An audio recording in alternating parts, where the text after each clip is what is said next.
My dear Wormwood, the amateur suggestion in your last letter warned me that it is high time for me to write you fully on the painful subject of prayer.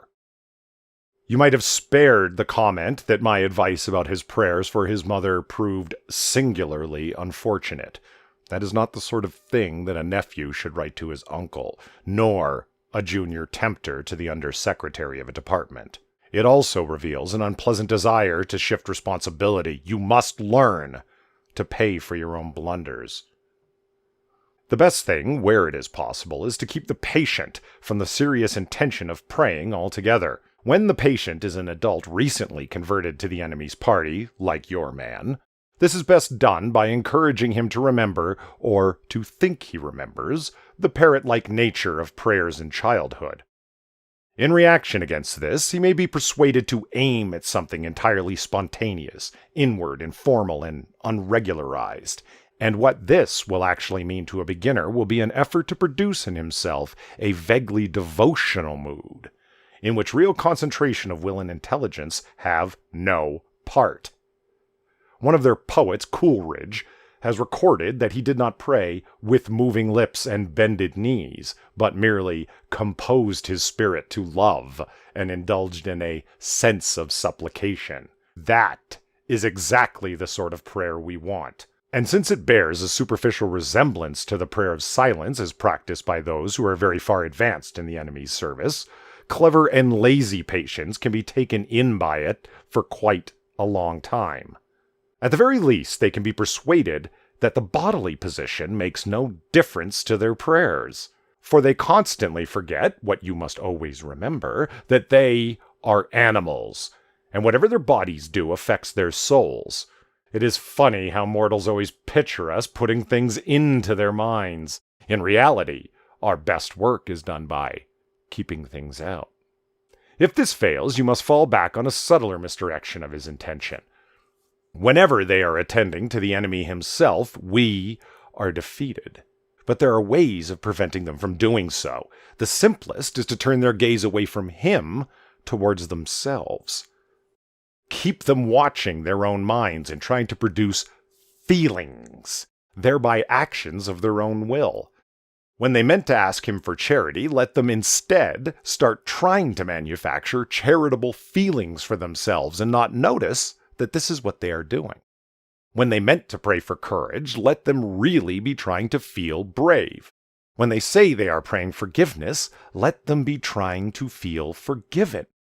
Teach them to estimate the value of each prayer by their success in producing the desired feeling, and never let them suspect how much success or failure of that kind depends on whether they are well or ill, fresh or tired, at the moment. Well or ill, fresh or tired, at the moment. But of course, the enemy will not meantime be idle. Whenever there is prayer, there is danger of his own immediate action. He is cynically indifferent to the dignity of his position and ours as pure spirits, and to human animals on their knees he pours out self-knowledge in quite a shameless fashion. But even if he defeats your first attempt at misdirection, we have a subtler weapon.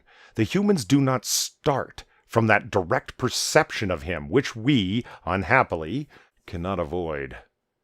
They have never known that ghastly luminosity, that stabbing and searing glare which makes the background of permanent pain to our lives. If you look into your patient's mind when he is praying, you will not find that. If you examine the object to which he is attending, you will find that it is a composite object containing many quite ridiculous ingredients. There will be images derived from pictures of the enemy as he appeared during his discreditable episode known as the Incarnation. There will be vaguer, perhaps savage and puerile images associated with the other two persons.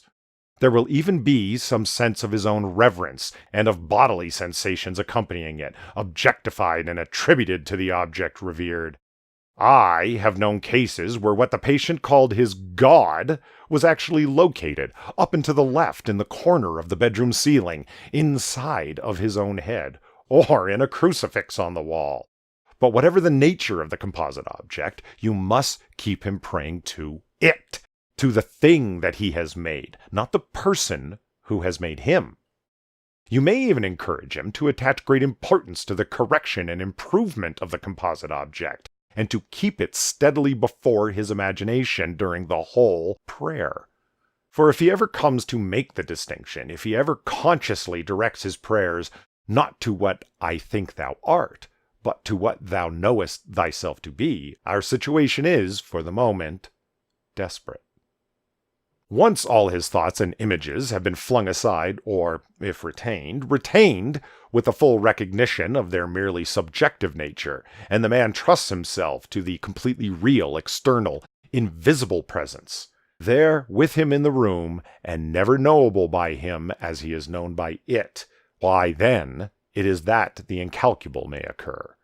In avoiding this situation, this real nakedness of the soul in prayer, you will be helped by the fact that the humans themselves do not desire it as much as they suppose. There is such a thing as getting more than they bargained for. Your affectionate uncle, Screwtape.